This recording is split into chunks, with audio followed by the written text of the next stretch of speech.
So without further ado, I'm going to pass the mic to today's speakers. We've got Rebecca Daniels, Amanda West Fordham, and Stephanie Mueller here to talk about the Colorado Forest Tracker. So I will pass the mic. Thank you, Katie, and thanks everyone for attending today. I'm excited to share this project with you. I'm going to share my screen, get us kicked off.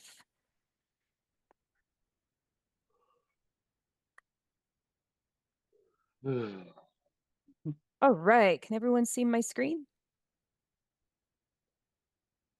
Yes, looks good. Perfect. I'll start off by saying there's been a lot of people involved in this project, and today myself, Amanda West Fordham, Stephanie Mueller, and Rebecca Daniels are going to be talking to you about this project. Unfortunately, Brett Wolk and Nicholas Kotlinski couldn't join us, but they've also been essential in the background developing this project. Here's a rough agenda of what we're going to go through today. So I'll start with the Forest Tracker project overview, and then we're going to dive into Forest Tracker data and utility, website access and review, data submission and feedback, and then we'll leave plenty of time at the end for questions and discussion with everyone.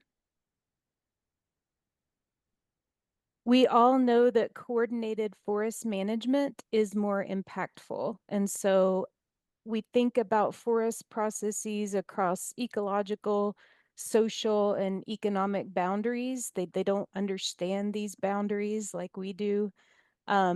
Making information and data widespread and transparent improves forest management outcomes and fosters learning across communities. So we know that science and data are crucial to inform policy and leverage resources in forest management. Going back to 2017, the Colorado Forest Restoration Institute launched the Colorado Treatment Database.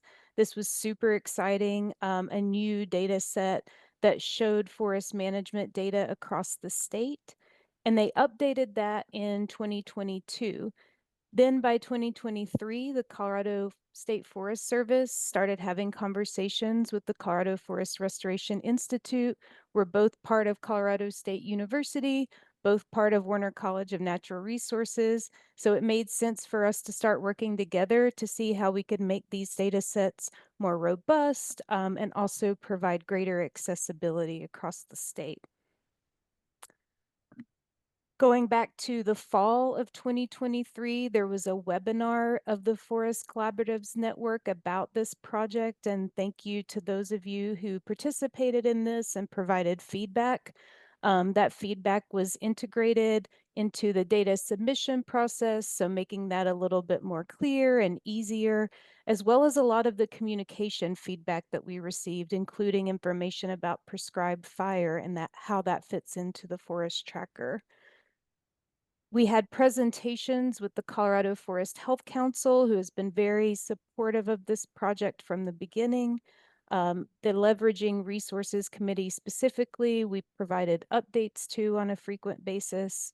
And we also learned from other states, particularly Utah, California, and New Mexico, who have their own state databases that are similar to the Forest Tracker.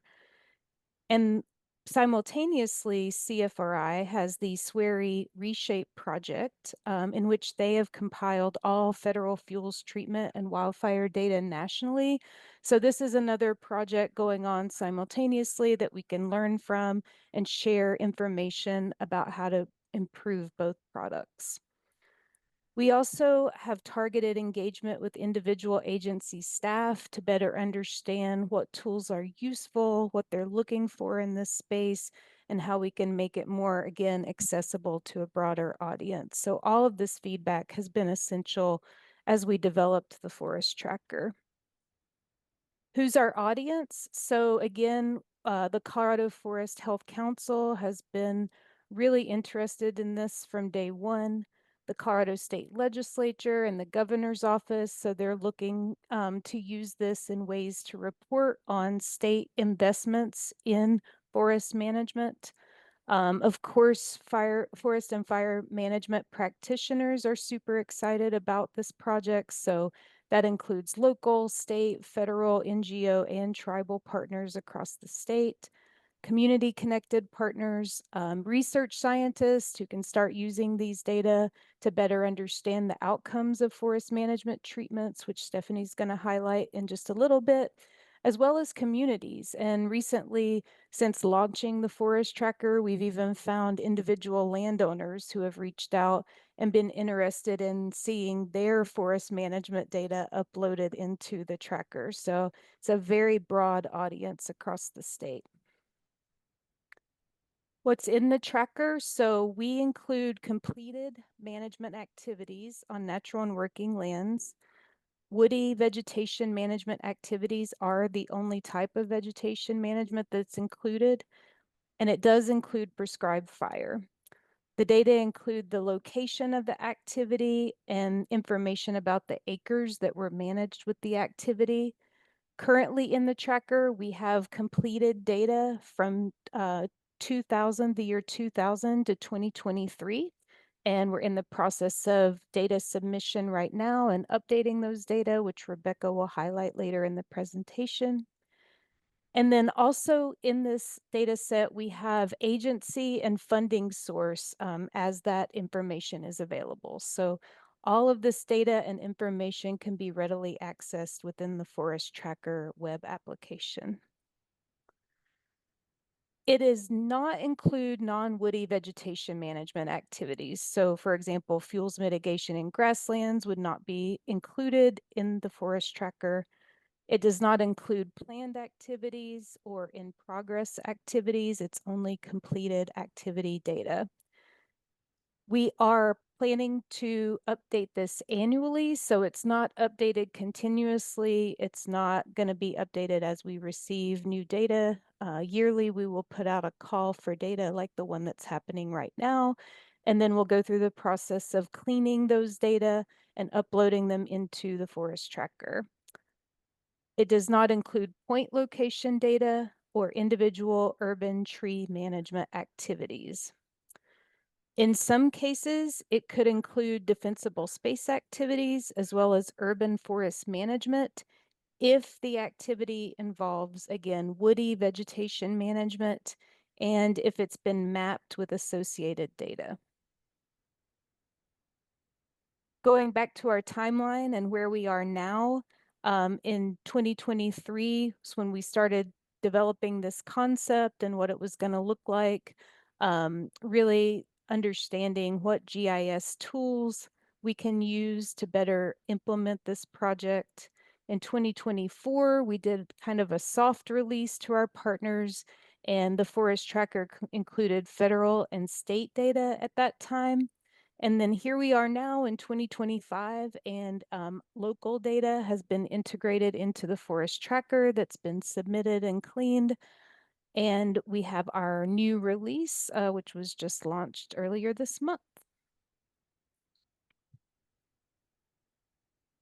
So again, here we are in May, the Forest Tracker data and documentation has been released publicly at this point. The Forest Tracker does provide this open access resource. It's been highlighted in many media outlets, and Brett has been very involved in those interviews. We have a dashboard summarizing key activity information, which Rebecca will highlight in just a little bit. We're also looking at how we can compare Forest Tracker data with information in our Colorado Forest Atlas that the Colorado State Forest Service hosts. So understanding how we can use this to look at wildfire priority areas, previous wildfires, insect and disease activity, watershed health, forest conditions, where these activities fall within the wildland-urban interface, and more. And then also understanding how we can analyze outcomes of forest management across Colorado using these data in scientific analyses. We plan again to host and maintain the Forest Tracker to facilitate continuous reporting of forest management activities. I already spoke about including it in the Colorado Forest Atlas as a layer so we can look at it there with other data sets that the Colorado State Forest Service provides. And our partners, as well as the Colorado Forest Restoration Institute, part of this project, are going to be analyzing the outcomes of forest management and again, facilitating the use and application of this data across the state. So what's in the future? This project is reliant on federal, state, and local partner data. It will be collected again on an annual basis, and I want to be clear that it doesn't have a specific project budget for the forest tracker. So what we're doing at the Colorado State Forest Service and the Colorado Forest Restoration Institute is leveraging our existing federal and state funding to make this happen. So it's highly dependent on leveraging those resources moving forward. And that's a link there, which will be provided again later in this presentation. And I'm going to turn it over to Stephanie now to talk about some use cases. Okay, so my name is Stephanie Mueller. I'm a spatial analyst with the Colorado Forest Restoration Institute. And in this section, we really wanted to bring forward some examples from different perspectives of actual and maybe potential applications and how we see the forest tracker, or at least forest management data being used or is being used on the ground in planning to connect forest management activities to research, pre-fire planning, wildfire response, or for resource allocators or decision makers. So next slide.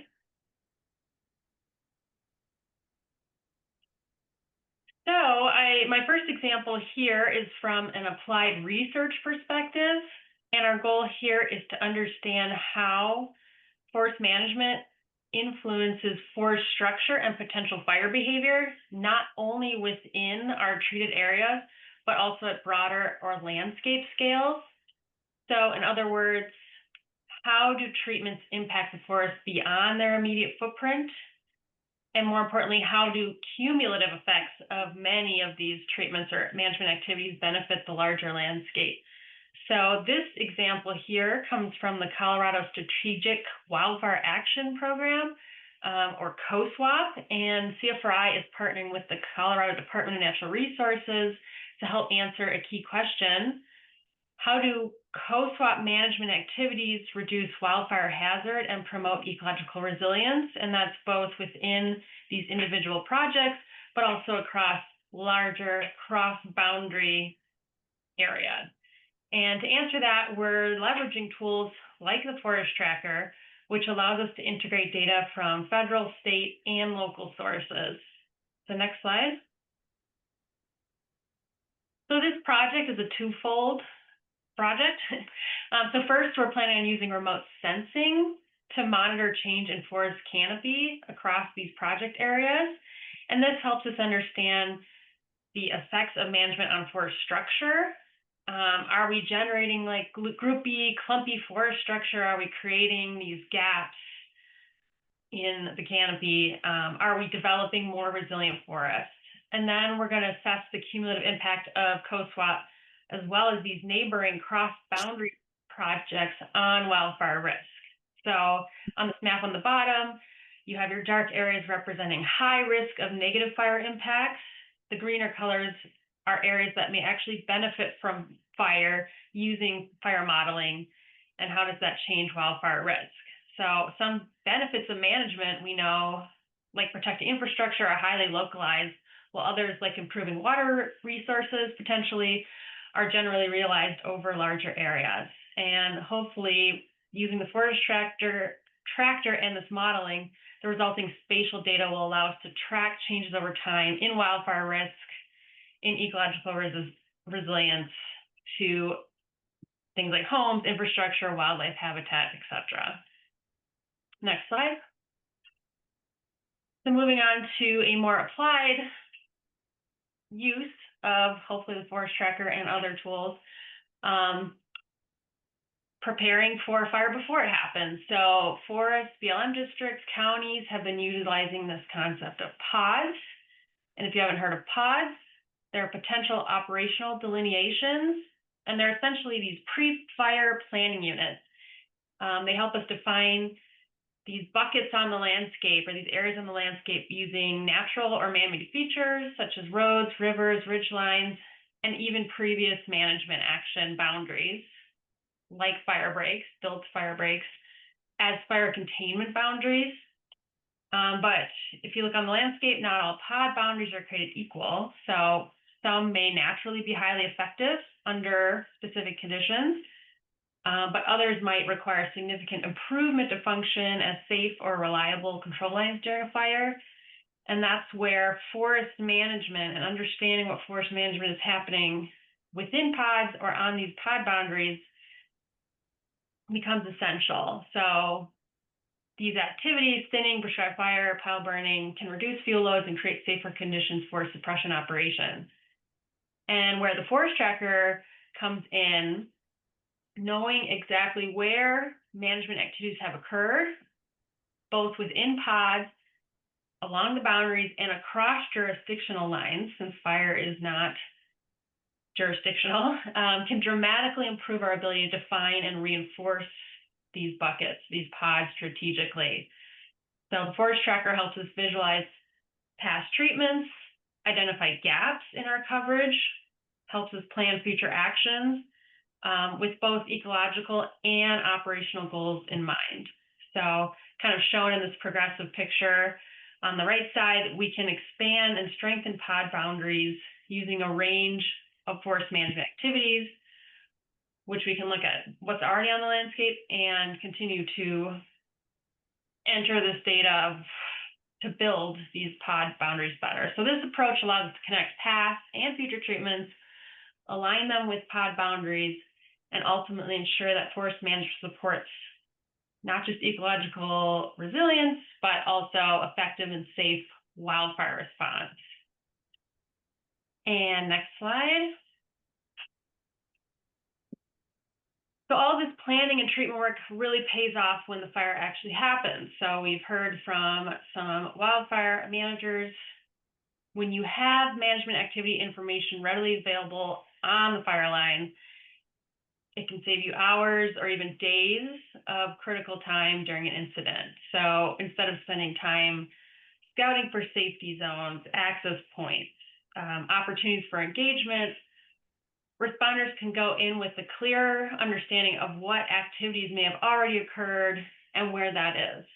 So these small-scale decisions, where to place a crew or anchor a burn operation, can be made faster and safer with the location information of these previous forest management activities that help them define where fire behavior may be more manageable, where containment may be more likely, and maybe where that risk to our firefighters is lower on the fire line. All right, next slide. And then management data isn't just useful on the ground, but also critical at a program or a policy level. So by leveraging tools like the forest tracker, policymakers, program managers, our funding partners can make better decisions at scale. So maybe they can better align their funding or their technical support, funding support with real on-the-ground needs. We can better identify gaps in our past or plan work, and then we can target investments in strategies that directly reduce risk to the values we care about, our homes, our water, and our ecosystems. The next slide. Awesome. And then I'm just going to pop in here for a moment as the resident Forest Health Council Forest Resilience Planning Guide person. So kind of diving into the Colorado Forest Resilience Planning Guide a little bit, we just came up with a couple of examples of where the forest tracker might fit into the process that the Forest Resilience Planning Guide lays out. So I know it's a little bit hard to read, but I just pasted the table of contents so that you can see, like, if you were working through the Colorado Forest Resilience Planning Guide, you would be working through these 4 stages of readiness and associated actions underneath each one. And so, for example, if you were in stage 1 and you're working on action 2, that action is aligning planning boundaries with opportunities. And so just an example of how you might use the forest tracker in that situation is that the tracker could provide planning or could provide information concerning activities happening in a planning area that you can then build on. Moving on to stage 2, action 5, conduct a forest resilience spatial assessment. The tracker provides baseline data for these spatial assessments and can be integrated with more local data as well. Next slide. And then just a couple more examples of how you might use the forest tracker in stage 3, action 11, monitor implementation. The tracker can facilitate effective monitoring to learn about how management is making forests more resilient, so it can help you in that monitoring. And then lastly, stage 4, action 14 is one more example, communicating results and challenges back up to leadership. The forest tracker is a nice centralized location to communicate projects or communicate progress with local collaborative partners, resource allocators, partners, etc.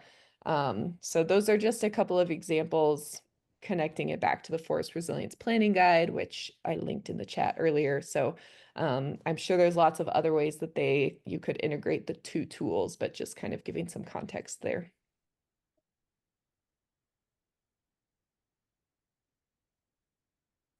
All right, hi all, I'm Rebecca Daniels and I'm a GIS specialist with the Colorado State Forest Service and part of this fabulous forest tracker team. I'm going to talk about the forest tracker data visualization and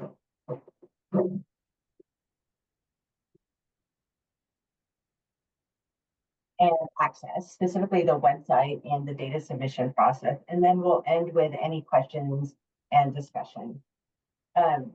On this website, one of the main goals of the forest tracker is to provide open access and transparent forest management data. Part of this objective entailed developing our forest tracker website to provide this access to the forest tracker database, including ways to visualize the forest management data, as well as providing detailed information on data collection and the overall project. In a moment, we're going to run through the architecture of the website, outlining various points of access and how to get the most out of the data viewer. But for now, I'm going to hit a couple points on what the website has to offer, including a more in-depth look of data submissions, and then we'll pause, we'll pause the slides and head to the website. So the website has several components, including the data viewer, general project and data information, data access, data submission, and a way to contact the forest tracker team. The data viewer includes the dashboard with adjustable maps and corresponding statistics.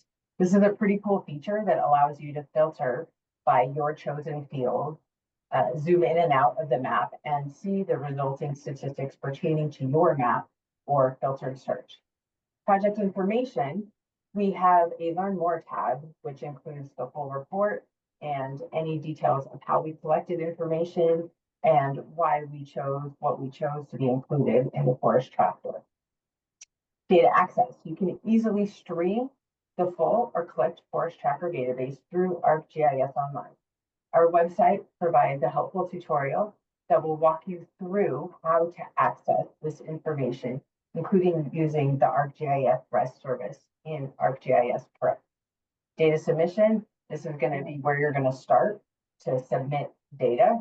And contact us. There are several links throughout the website that have both our email or feedback or links to join our mailing list. So if you have any thoughts or questions, this is a great place to start and let us know. Next slide, please. So let's talk for a moment about data submission. The data submission process is open now until June 30th. As Amanda mentioned, this project is reliant on federal, state, and local partner data. Anyone with records of non-federal forest management activities conducted in the state of Colorado between the years of 2000 and 2024 is encouraged to submit data. Last year, we received data submissions from landowners, land trusts, conservation organizations, state agencies, fire professionals, academic researchers, homeowner associations, and local municipalities. Federal data will be sourced from existing databases, such as FACTS, SNF4s, or GART. Federal partners are welcome to submit additional or more detailed data that would not otherwise be captured in those systems.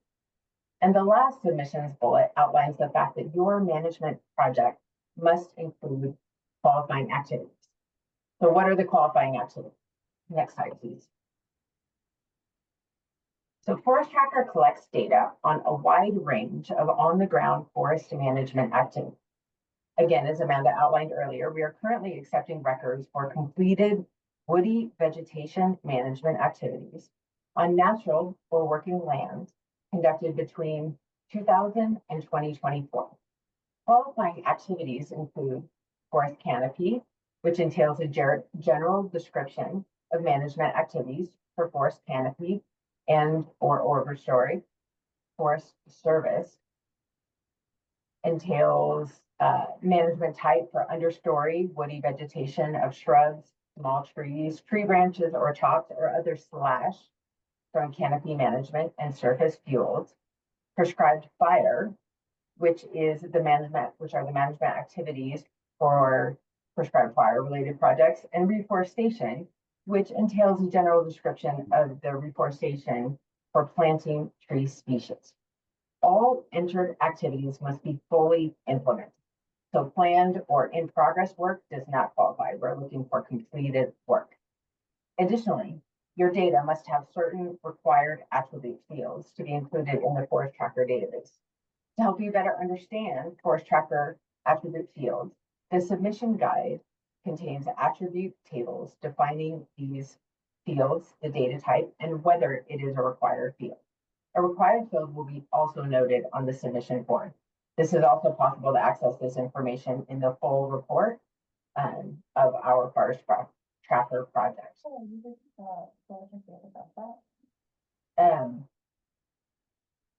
So the required fields are agency, funding source. This one is new this year. We did not require that last year, but we're finding that it is important information to help keep our projects funded in the future. Management type, activity type, year completed, and managed acres.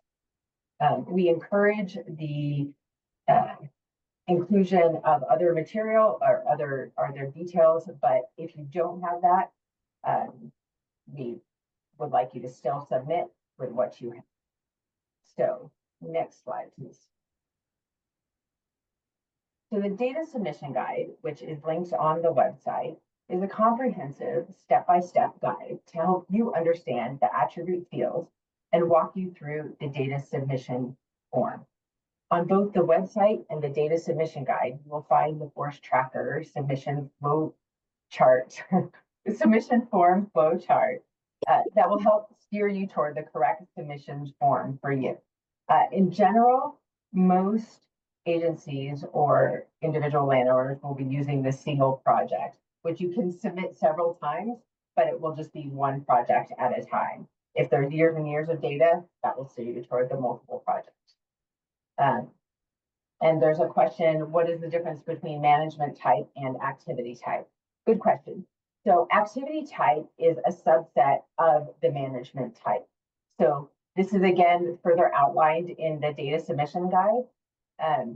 So for example, the management type of prescribed fire would include the activity types of broadcast burn or pile burn. So, or we have forest canopy that would then be manual, mechanical, mastication. So various activities that would be included in this larger management type. So we have 4 management types, and within each of these 4, there is ranging between 2 to 5 activities that are subcategories of the management type. The submission forms will allow you to enter. So you have one project, and then we want each activity to be entered individually. but they will allow you to keep entering the activities until your project is complete. So often projects would include, say, a forest canopy done with a tree thinning, a mechanical tree thinning, and then, a pile burn of the surface fuels. So that would be 2 activities, 1 project. And if you have additional questions, the submissions guide may answer it, or I'm happy to answer that individually. Next slide, please. So here are some screenshots of the single project data submission form. The form is powered by Survey 123 through Esri and is well adapted to intake and manage your spatial data. If you have any questions when you're submitting or something is not clear, there are links throughout to the Forest Tracker team to email, and I would be happy to work with you or run through that. So now we're going to do a quick run through of the website if there aren't any additional questions. And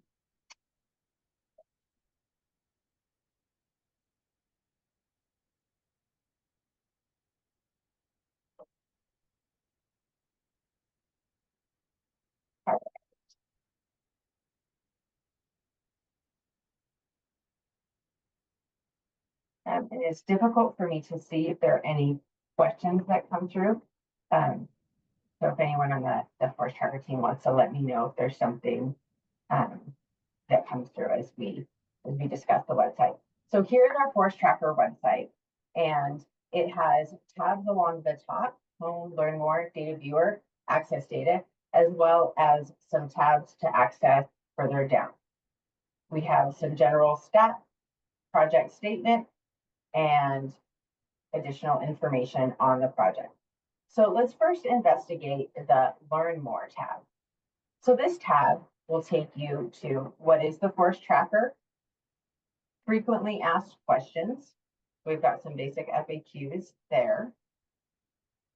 Full report, which is our project report, access data, submit data, data viewer, and provide feedback. If you have any thoughts on how this website is laid out or how this project is done and would like to share them with us, we welcome and appreciate your thoughts.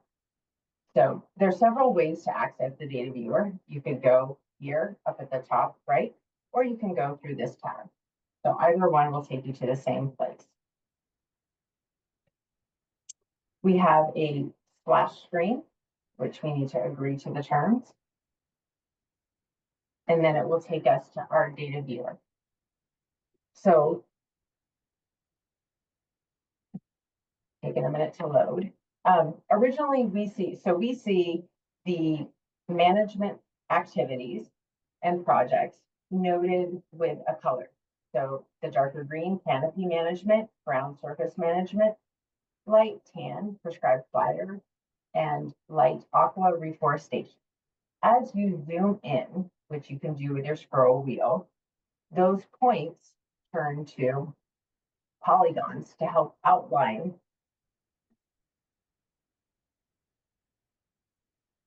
the projects and the project data. So you have many options to filter the project data. You can click for additional details that will bring up the information on this project. You can also filter by saying, hey, I'd like to see what pest projects there are. So you click on this, and then you can zoom out, and it will show you what pest projects are featured, as well as give you a managed acres tally. Now, down in the lower right, this is an important feature to notice. This is your reset button, which can be very helpful for when you want to look at a different search. In this lower right area, we have outlined by, this is your management type right here. So we have canopy, surface, prescribed fire, and reforestation. And then we have an annual summary that allows us to see what projects, where the most work is being done and at what acreage. So this is a wonderful interactive way to take a look at the treatments, or anything particular that you want to come and examine. Here in these downward arrows, this is going to be your legend, where you can look. It will give you an idea of what you're looking at, what the color code is. Here are your layers. And here, if you'd like to see, say you want to take a look at maybe some lakes and streams, you want to take a look at what is close to the polluter and zoom in on that, and it would be easier with some satellite imagery. You have an option to choose various imagery on your base map. Up here along the top, these are all options for filtering your data. So here we have land ownership by county, by dominant forest type, by management type, and by year. This is really helpful when you want to look at any kind of specific treatment or year or anything for your. Additionally, on this upper right, we have the total managed acres by reporting agency. This allows you to zoom in, say I want to take a look at Larimer County, and it's going to spotlight this. All right, so our access data tag. This is very helpful for those that want to be using their data in ArcGIS Pro. This link here, how to access the Forest Tracker data set, will give you step-by-step directions on how to do just that. That is a wonderful tutorial there, and allows the how to submit data. This also links if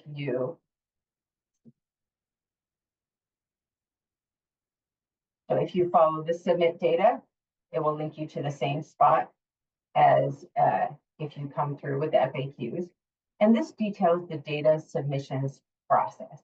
So here's the flow chart that I mentioned before. It's interactive, so it can take you directly to the forms, outlines who can submit, and also will take you directly to the Forest Tracker submissions guide that you can download or look at.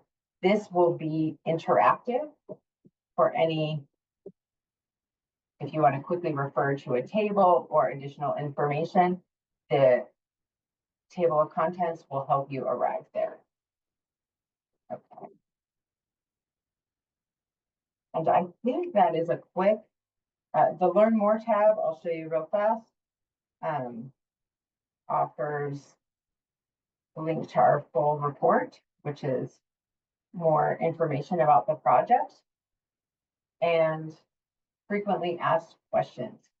Your questions can be added here. So if there are things that you don't understand, this is where your feedback is incorporated, and we help put that on the website. So we appreciate any feedback to incorporate in the website, as well as linking that to the feedback board and offering us additional information. Okay, I think that is what I have for the website.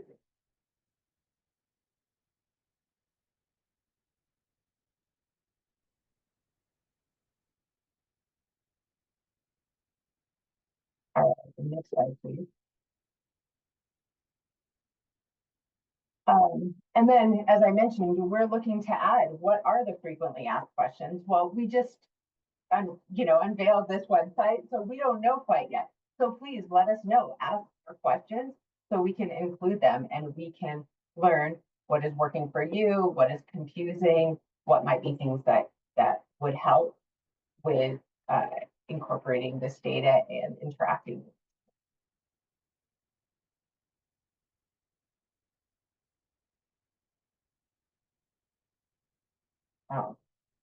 So yeah, that is open. The questions are open, and then we're going to end with a thank you very much for attending. We've got our website link here. Comments include the Forest Tracker feedback form that also has a place to sign up for our mailing list, where we can let you know about any new releases or data submissions, and our email that is dedicated just to the Forest Tracker team. So if you have any comments or requests for data support or anything else, we are interested in working together to build this database and incorporate as much treatment or management activity information that we possibly can across the state of Colorado. And I can't thank enough both Stephanie and Rebecca and the associated GIS teams who have made this happen, because it's been an incredible amount of work, as you can see, on both the data cleaning and analysis side, as well as the creation of this great experience builder and Arc Online. So kudos to those teams for this, because it's been an amazing process and great to have this expertise on the team.